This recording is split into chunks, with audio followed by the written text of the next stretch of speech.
കണ്ണൂരിൽ ഉണ്ടായ ചക്കൂർവധം വാർത്തയിൽ നിറഞ്ഞു വെക്കുമ്പോൾ അവരൊക്കെ എല്ലാവരും ഉണ്ടായിരുന്നു. വാർത്താ മാധ്യമങ്ങളിലൊക്കെ ഉണ്ടായത് സ്വാഭാവികം. മറ്റൊരു വാർത്ത വരുമ്പോൾ അത് പോകും. പക്ഷേ ആ കേസിൽ ന്യായം കിട്ടാൻ വേണ്ടി ഇന്ത്യൻ യൂണിയൻ മുസ്ലിം ലീഗ് അവസാനം വരെ പോരാടി. ഇപ്പോ അതതിന്റെ ശരിയായ പാതയിൽ പോകുന്നുണ്ട്. അതേപോലെ തന്നെയാണ് ഇവിടെ ഉണ്ടായ താമർ ജിഫ്രി കൊലക്കേസ്. നമുക്കറിയാം, ആക്ഷൻ കമ്പനി ബാക്കിയുള്ളവരൊക്കെ ഉണ്ട്. അവരൊക്കെ ചെയ്യുന്ന സേവനമൊക്കെ നല്ലത് തന്നെയാണ്. പക്ഷെ പ്രാരംഭത്തിൽ മുസ്ലിം ലീഗ് ഇന്നിപ്പോ മറ്റുള്ളവർ പറഞ്ഞുകൊണ്ടിരിക്കുന്ന, അൻവറൊക്കെ പറഞ്ഞുകൊണ്ടിരിക്കുന്ന ആ കേസ് അന്ന് അത് ഉയർത്തിപ്പിടിച്ചത് നമ്മളാണ്. ഞാൻ പറഞ്ഞതിന്റെ കാരണം എന്താണെന്ന് വെച്ചാൽ, ഇന്ത്യയിലെ ഇതര സംസ്ഥാനങ്ങളിൽ നിന്നൊക്കെ വ്യത്യാസമായി ഈ കേരളത്തില് ഇന്ത്യൻ യൂണിയൻ മുസ്ലിം ലീഗ് ഉള്ളത് കൊണ്ട് ന്യായം നടന്നില്ല എങ്കിൽ ഞങ്ങൾ അതിന്റെ അവസാനം വരെ പോകും. ആ സംഘടനാ ശക്തി നമുക്കുണ്ട് എന്നെടുത്ത് പറയാനാണ്. ഇവിടെ ഫൈസലിന്റെ വാദം അങ്ങനെ ഒന്നാണ്. ഇടതുപക്ഷം ഭരിക്കുകയാണ്. ഇടതുപക്ഷം ഭരിക്കുമ്പോ ഒരു മൂടിവെക്കൽ ഈ കേസിനെ സംബന്ധിച്ച് ആദ്യം മുതലുണ്ട്. ഒരു പ്രോസിക്യൂട്ടർ വെച്ചു കൊടുക്കണമെന്ന് പറഞ്ഞാൽ സാധാരണഗതിയിൽ നൽകേണ്ട ഒന്നാണ്. പറയുന്ന ആളെ, കുടുംബം പറയുന്ന ആളെ വെച്ചു കൊടുക്കണം. ഇവിടെ പ്രോസിക്യൂട്ടറെ വെച്ചു കൊടുക്കാൻ താമസം. അതിനുവേണ്ടി ജനപ്രതിനിധികൾ സമരത്തിലിരിക്കേണ്ടി വരുന്നു. MLA സമരത്തിലേക്ക് നിരന്തരം ഉന്നയിക്കേണ്ടി വരുന്നു. നിരന്തരം പോയി പറയേണ്ടി വരുന്നു. മുഖ്യമന്ത്രിയുടെ അടുത്ത് പറയേണ്ടി വരുന്നു. പക്ഷേ ഒരു നിലക്കും വഴങ്ങിക്കൊടുക്കുന്നില്ല. അപ്പൊ എന്താ കാരണം? അവിടെ എന്തോ ഒരു പന്തികേട് അവിടെയുണ്ട്. അവസാനം വെക്കാൻ നിർബന്ധിതമായി വരുമ്പോ വെക്കുന്നു. വച്ച ആള് കേസ് വാദിക്കുന്നില്ല. പ്രോസിക്യൂഷൻ എന്ന് പറഞ്ഞാൽ മരിച്ച ആൾക്ക് അല്ലെങ്കിൽ ബുദ്ധിമുട്ട് വന്ന ആൾക്ക് വേണ്ടി സ്റ്റേറ്റ് ചെയ്യുന്ന ഡ്യൂട്ടിയാണ്. ആ സംസ്ഥാനം ചെയ്യുന്ന ഡ്യൂട്ടി ആരാണ് അവർക്ക് വേണ്ടതെന്ന് വെച്ചാൽ വെച്ചുകൊടുത്ത് വാദിക്കാൻ വരാം. അതോടെ വെച്ചുകൊടുത്ത ആള് പിന്നെ വരുന്നില്ല. ഇവിടെ പറഞ്ഞു അതിന്റെ ഡീറ്റെയിൽസ്. പിന്നെയും വെച്ചുകൊടുത്ത് പിന്നെയും വരില്ല, പിന്നെയും വെച്ചുകൊടുത്ത് പിന്നെയും വരുന്നില്ല.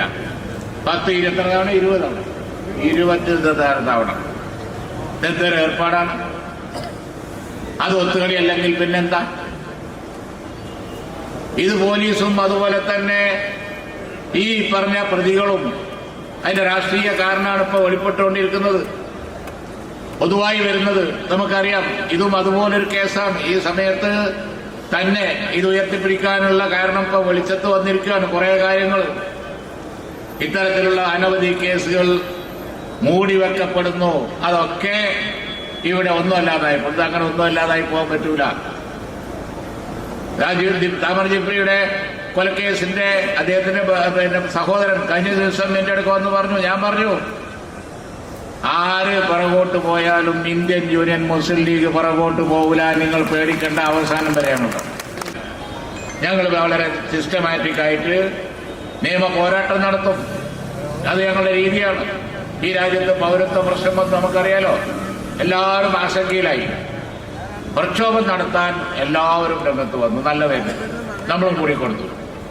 പക്ഷേ പ്രക്ഷോഭം നടത്തി അപ്പം കിട്ടുന്ന ഒരു പ്രചാരണം, അപ്പം കിട്ടുന്ന കുറെ വാർത്തകള്, അപ്പം കിട്ടുന്ന കുറെ പ്രസംഗങ്ങള്, അത് മാത്രമല്ല ഇന്ത്യൻ യൂണിയൻ മുസ്ലിം ലീഗിന്റെ ലക്ഷ്യം. അത് നിയമ പോരാട്ടം നടത്തി സുപ്രീം കോടതിയിൽ വെച്ച് ഞങ്ങൾ അതിനെ പിടിക്കണ്ടോടത്തിട്ട് പിടിച്ച് അത് നിർത്തേണ്ടോടത്ത് ഞങ്ങൾ പാർലമെന്റിൽ എതിർത്തു, പുറത്തെതിർത്തു, എല്ലാവരും കൂടി. പക്ഷേ പൗരത്വ നിയമം സ്റ്റോപ്പായത് എവിടെ? ഇന്ത്യൻ യൂണിയൻ മുസ്ലിം ലീഗ് കേസിന് പോയപ്പോഴാണ്. ഇന്ത്യൻ യൂണിയൻ മുസ്ലിം ലീഗ് കേസിന് പോയി. ആ കേസിൽ സുപ്രീം കോടതി ഇത് നടപ്പിലാക്കാനുള്ള നിയമപരമായ കാര്യങ്ങളില്ല എന്ന് ഒബ്സർവ് ചെയ്യുകയും നീട്ടിവെക്കൽ നിർബന്ധമായി വരികയും ചെയ്തപ്പോഴാണ് BJP ഗവൺമെന്റിന് അവരുടെ നല്ല കാലത്ത്, ഇപ്പൊ അവരുടെ നല്ല കാലമല്ല, ഇപ്പൊ ഒക്കെ മുട്ട് കൊടുത്ത് താങ്ങി വെച്ചിരിക്കുകയാണ് ഇപ്പോഴത്തെ ഗവൺമെന്റിന്. ഏത് മുട്ട എപ്പോ പോവാന്ന് പറയാൻ കഴിയില്ല, താഴെ വീഴും. അങ്ങനെ 2 മുട്ടുമലാണ് നിൽക്കുന്നത്, 2 3 മുട്ടുണ്ട്. അത് എപ്പോഴാണ് ലൂസാകുക എന്ന് പറയാൻ പറ്റൂല. സ്ഥിരമായി ലൂസായിക്കൊണ്ടിരിക്കുന്ന മുട്ടുകളാണേനും അതൊരു അയന്ന സ്ക്രൂ ആണ്. നിതീഷ് കുമാറും അതുപോലെ തന്നെ നായിഡു ഒക്കെ നമുക്കറിയാം.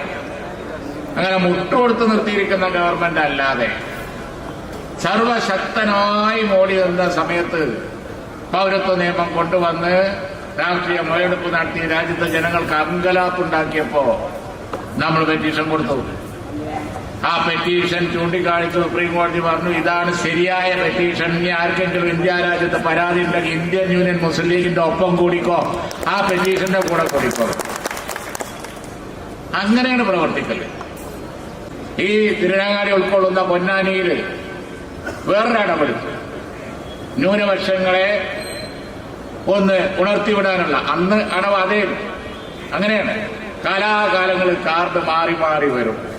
ചിലപ്പോൾ ന്യൂനപക്ഷ വർഗീയതന്റെ കാർഡ്, ചിലപ്പോൾ ഭൂരിപക്ഷ വർഗീയതന്റെ കാർഡ്. 2 മാസം മുമ്പ് പൊന്നാനിയിൽ വേറൊരു കാർഡ്, ഒരു കാർഡും കൊണ്ട് ഇങ്ങോട്ട് വന്നിട്ട് കാര്യമില്ല, കെട്ടണ പോലെ ഞങ്ങൾ കെട്ടിക്കും എന്ന് കേരളത്തിലെ മതേതര ജനത പറഞ്ഞുകൊണ്ടിരിക്കുക.